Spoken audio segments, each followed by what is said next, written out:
Hello students, last lecture में हमने Coulomb's law in scalar form देखा था। आज के लेक्चर में हम Coulomb's law in vector form study करेंगे।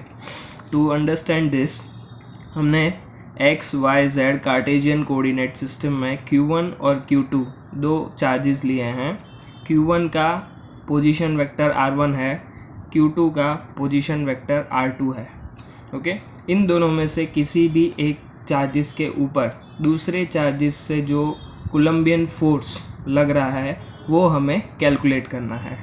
ओके, तो हमें पता है कि फोर्स वेक्टर क्वांटिटी है, तो इसके लिए हमें उसका magnitude as well as direction दोनों की ज़रूरत पड़ेगी।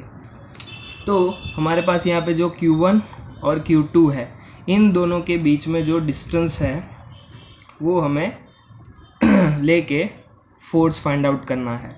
ओके, अब हम फाइंड आउट करना चाहते हैं कि Q1 के ऊपर Q2 कितना फोर्स लगा रहा है या फिर Q2 के ऊपर Q1 कितना फोर्स लगा रहा है, उसके हिसाब से डायरेक्शन चेंज होगी। तो सपोज Q2 पे Q1 फोर्स लगा रहा है, तो जो हम वेक्टर लेंगे, पोजीशन वेक्टर, दोनों के बीच में जो डिस्टेंस जनरेट हो रहा है, that is known as R21। R21 ये इंडिकेट करेगा कि 2 के ऊपर Q1 फोर्स लगा रहा है और इसका एरो इस डायरेक्शन में मिलेगा। तो हमने यहाँ पे इस सेक्शन को सेपरेटली शो किया है। यहाँ पे हमारे पास ओरिजिन है R1 R2 फॉर Q2 और Q2 पे जो लगने वाला फोर्स है उसका यहाँ पे हम डिस्प्लेसमेंट वेक्टर ले रहे हैं, that is known as R21। Okay, so हमें कैलकुलेट करना है R21 क्या है, और R21 के ऊपर से यूनिट वेक्टर की कैलकुलेशन करके हमें वो फोर्स के मैग्नीट्यूड के साथ उसको रखना है।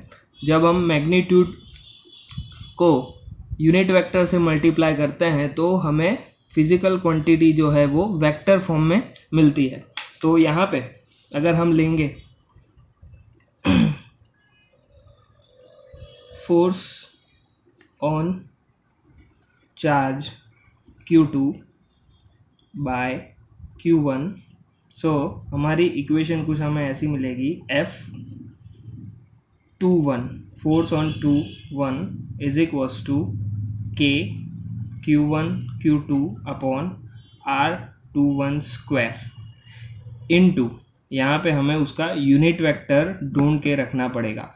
तो इस फिगर से इस फिगर से हम पता लगा सकते हैं कि उसका यूनिट वेक्टर कैसे मिलेगा।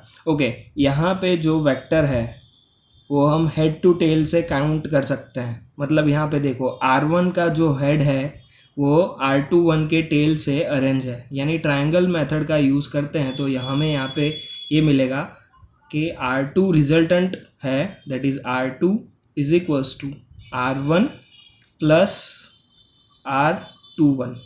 इसमें से R21 को सब्जेक्ट बनाएंगे तो R21 इज इक्वल्स टू हो जाएगा R2 माइनस R1। इसको इजीली रिमेंबर कर सकते हैं, 2 वाला पहले आएगा, 1 वाला बाद में आएगा। अगर यहाँ पे R12 है तो 1 वाला पहले आएगा, 2 वाला बाद में आएगा, वो भी मैं लिख देता हूँ। If you are calculating R12 तो R12 में आपको मिलेगा R1 माइनस R2। ओके, तो ये हमारा R12 वेक्टर है, उसका यूनिट वेक्टर हमें यहाँ पे रखना पड़ेगा। तो हम यहाँ पे रखेंगे R21 कैप।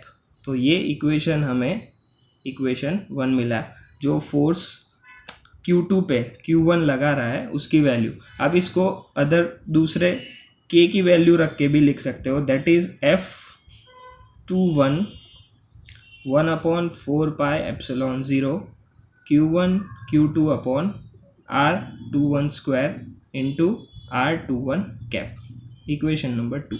अब दोनों में से कोई भी इक्वेशन यूज़ कर सकते हो। ओके, सपोज हम F12 की जगह 21 की जगह पे F12 फाइंड आउट करना चाहते हैं। ओके, सो हम यूनिट वेक्टर में हमें ये लेना पड़ेगा। तो यूनिट वेक्टर में हम ये कैसे लिख सकते हैं?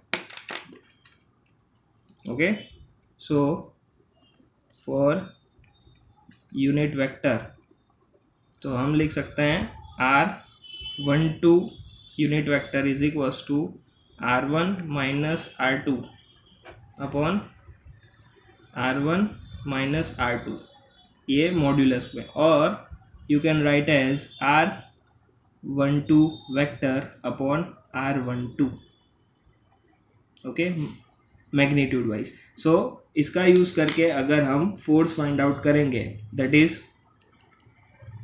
फोर्स ऑन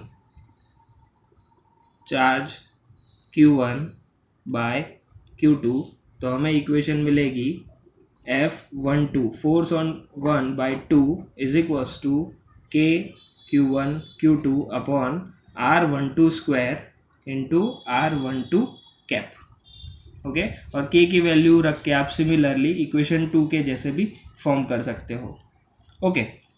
सो ये वाली जो हमारी इक्वेशन है, इस इक्वेशन में R21 और R12 में क्या चेंजेस है ध्यान से देखिए। अगर हम माइनस से मल्टीप्लाई करते हैं तो दोनों टर्म्स सेम हो जाते हैं, मतलब अगर हम यहाँ पे इसको माइनस से मल्टीप्लाई करेंगे तो R12 और R21 दोनों सेम हो जाएंगे, यानी हम ऐसा लिख सकते हैं that is R12 is equals to minus R21 cap.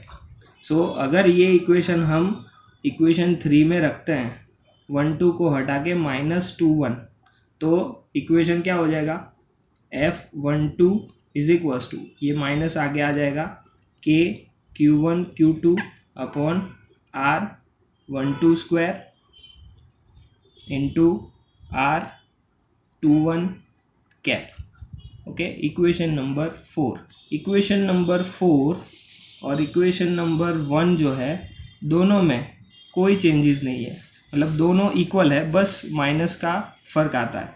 तो अगर हम कंपेयर करते हैं तो हमें मिलेगा F12 is equals to minus F21, और वाइस वर्सा आप F21 is equals to minus F12 भी लिख सकते हो। और जब हम मैग्नीट्यूड निकालेंगे दोनों ही ओर से, तो F12 is equals to F21 मिलेगा, जो कि Newton's third law of motion के बारे में हमें बताता है कि दोनों फोर्स जो है इक्वली एंड ऑपोजिट डायरेक्शन में लगेंगे, जो माइनस साइन इंडिकेट करता है, और दोनों की वैल्यू सेम होगी जो ये डिनोट करता है। So this is called as Coulomb's law in vector form.